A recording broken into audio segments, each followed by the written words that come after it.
Hey, Zeke, so talk to us about reputation management. What advice, suggestions, or methods can you give us that will actually help us attract new patients this way or just help us overall with our reputation management? Yeah, thanks, Michael. Appreciate you having me join today.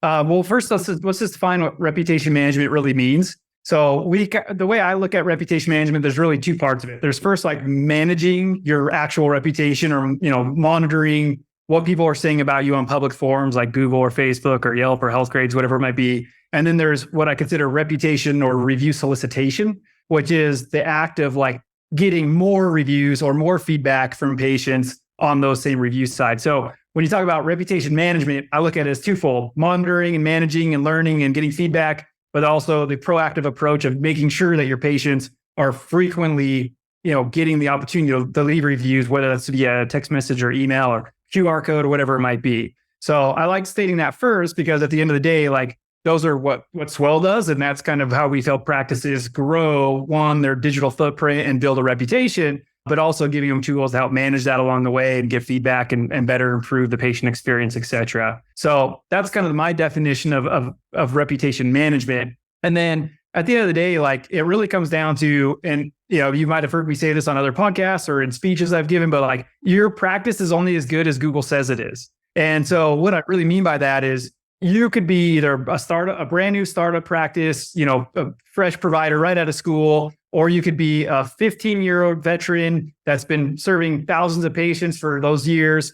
In reality, if Google says that you're a 4.2 or a 3.9 practice, or you have a 5.0 score and very few reviews, you're really not that credible to the potential consumers or patients that find you online. And so when you really think about what reputation management means and why it helps practices grow and get new patients, and you can build a business really around that, it really comes down to, if you look good on Google, which is king of search engines, king of search in general, local search specifically, and we'll talk about local search in a minute, then you are more likely to stand out from your local competitor and you're more likely to win new patients. And what does it take to do that? Well, in order to look good on Google, you really need to hit the three criteria.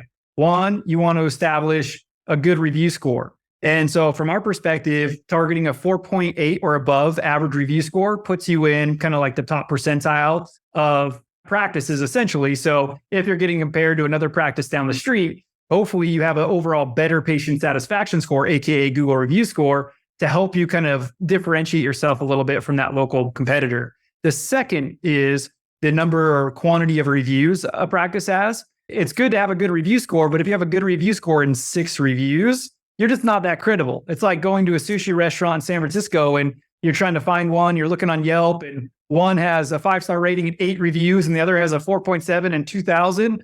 One is much more credible than the other. Mm-hmm. And so that's another piece of reputation management that you want to think about: score, volume, because that's the social proof. And then the last, which is actually probably the most important, and you'll hear me preach about this a lot, it's really around consistency. How frequently or how recent was my last review or my last batch of reviews? And the reason why that's so important when you're trying to manage your reputation and grow kind of your digital footprint and dominate your local search rankings is that Google will heavily rank your practice based on a local search on proximity, keywords, and recency of reviews. And so what you really want to make sure is you're not just getting a review or 5 reviews a month ago, but like, every day or every couple of days or even multiple times per day that you're seeing patients, you're getting the opportunity to get a review on Google. And again, that consistency or that recency of reviews is going to heavily impact your local search ranking. And as you know, in any business, but particularly in the healthcare space, local search rankings is probably more important than your SEO will ever be. More eyeballs will see your Google My Business page than will see your website. So ensuring that when someone searches for best dentist near me or a dentist, best pediatric dentist in my area or within a zip code or a specific city, we want to ensure that your search, your practice, your GMB page is showing up in the local map pack, which is basically the top 3 local search rankings. Again, heavily impacted by frequency. So if I were to recap this, it's you want a good score, 4.8 or above is our recommendation. The average review score for Swell users is a 4.98. So we're pretty proud of helping our practices get really good reviews.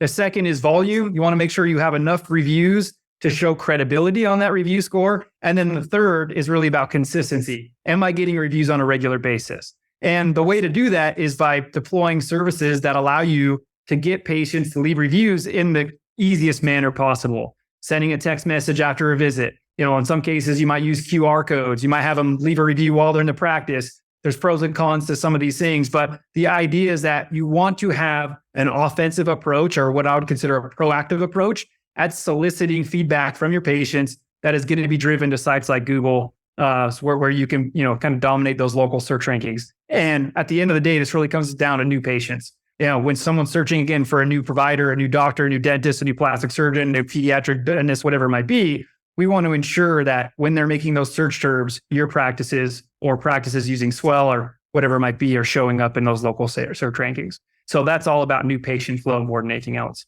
And really, if you think about it, Michael, if you dumb it down to like the easiest form, we live in a consumer-driven world where if Michael's jumping on Amazon looking for products, he's looking for some new Nikes or something, the reality is you're going to heavily be persuaded based on what other buyers their experience was. You're going to look at the reviews and ratings of the seller and the products, and that's what's going to help drive that purchase. It's no different when choosing a healthcare provider. Gotcha, man. That's a lot. So there's a lot. So a couple questions I wanted to ask you when it comes to this. I know you mentioned the three things, right? And consistency is one of the last ones to be implemented. I mean, like, you should always implement consistency. What is consistent when it comes to this? Because I feel like some people sometimes say, hey, you just got to ask. You just got to ask them. That's it.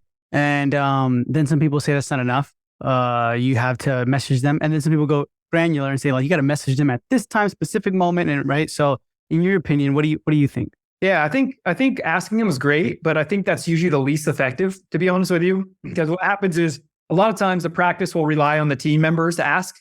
And right away, you're going to have a failure right there where team members forget to ask, or they don't do it, or they don't implement it. Because generally what happens if you're not incentivizing a team member to get new reviews, then they're not going to do it. They're not as motivated as the practice owner is, obviously, to get those reviews. So they end up not doing it.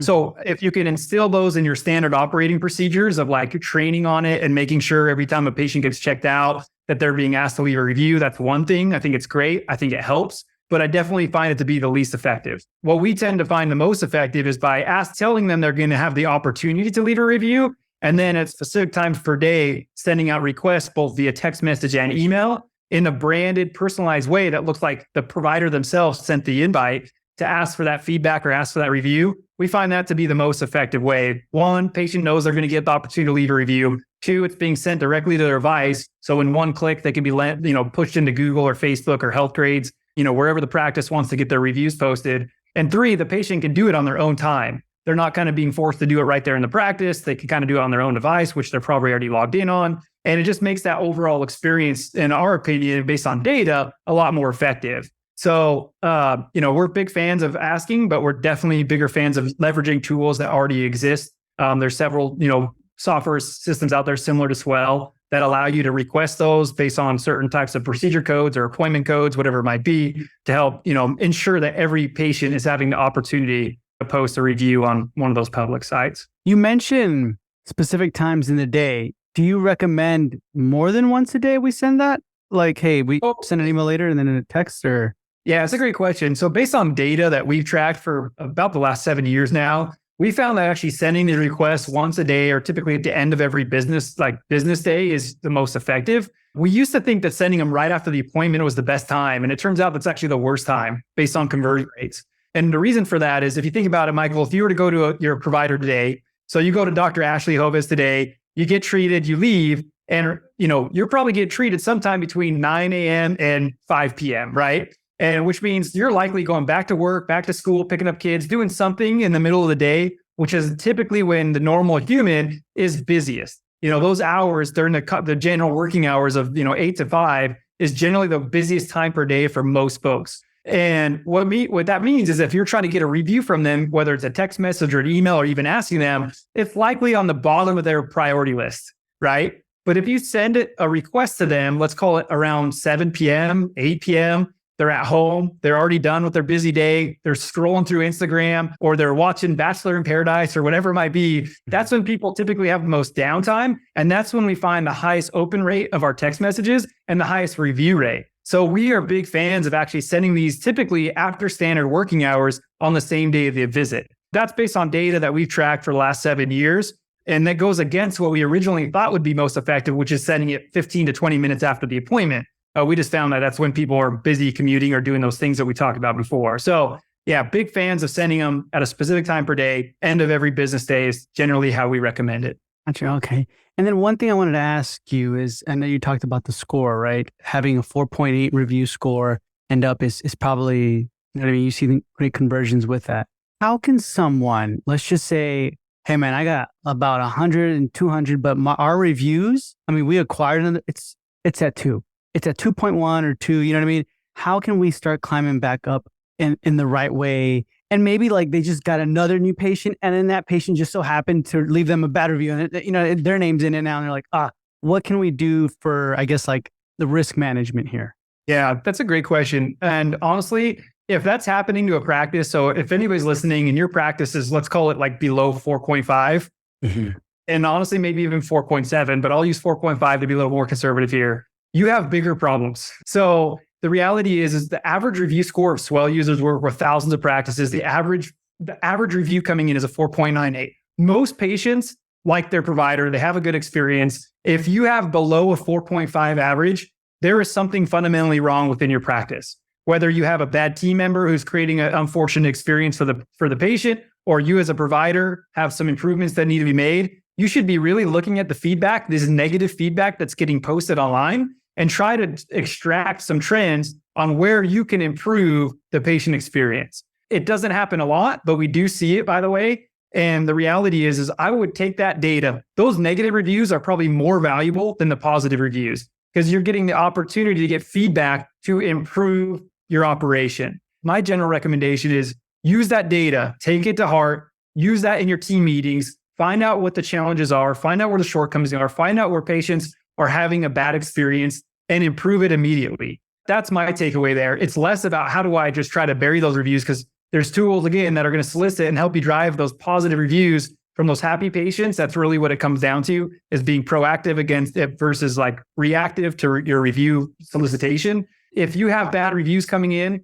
you have a bigger problem. You got to fix your problem first. And if that's a trend, then you got to fix it. And just so you're aware, there's tools to help you find out what those trends are. So like obviously Swell, we do review management, but we also do NPS and private surveys. So that might be a strategy before you start blasting your patients with the opportunity to leave public reviews. Capture private feedback before that. Try to find out what your general NPS score is. Try to find out what your patient satisfaction scores are in a private manner before you start, pushing them to public review sites. Most practices have a really high review score. There are some that you're mentioning right now that have those challenges where they're far below, 4.5. And those are the practices that lose out on new patients every day, because they're going to choose the provider in their local market that has a significantly better reputation online.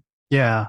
And I like that idea, because I feel like, especially if you acquire a new practice, or, you kind of like say, okay, let's figure this out. What was the issues with the private, right? Like you said, sending out the patient surveys.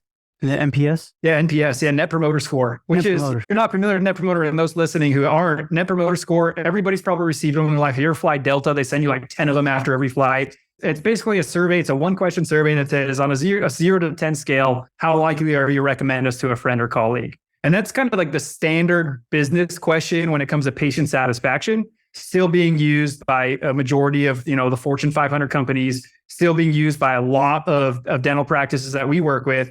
You see it primarily being used by DSOs on a regular basis because their private equity groups typically require it. But if you're not using anything right now to pulse your patients on a private standpoint, I really recommend you do it just to find out what your baseline NPS score is. Swell does that, right? Yeah, we do. Correct. Okay, nice, man. Awesome, Zeke. I appreciate your time. And if anyone has further questions, you can definitely find them on the Dental Marketer Society Facebook group, or where can they reach out to you directly? To reach out to me directly, you can email me at zeke@swellcx.com. I'm happy to field those emails. Swellcx.com is our website. Swell, C as in Charlie, X as in X-ray.com. And then obviously you can connect with me via Facebook or LinkedIn, some of the other social sites. Not super social on a lot of those, but I do my best to respond. I'm trying to be better and being more active on those social sites. But happy to engage with anybody who has any questions about whether it's public reputation or private feedback. Happy to be helpful any way I can. Awesome, Zeke. We appreciate your time, and thank you for being with me on this Monday morning marketing episode. Absolutely. Thank you, Michael. Appreciate it.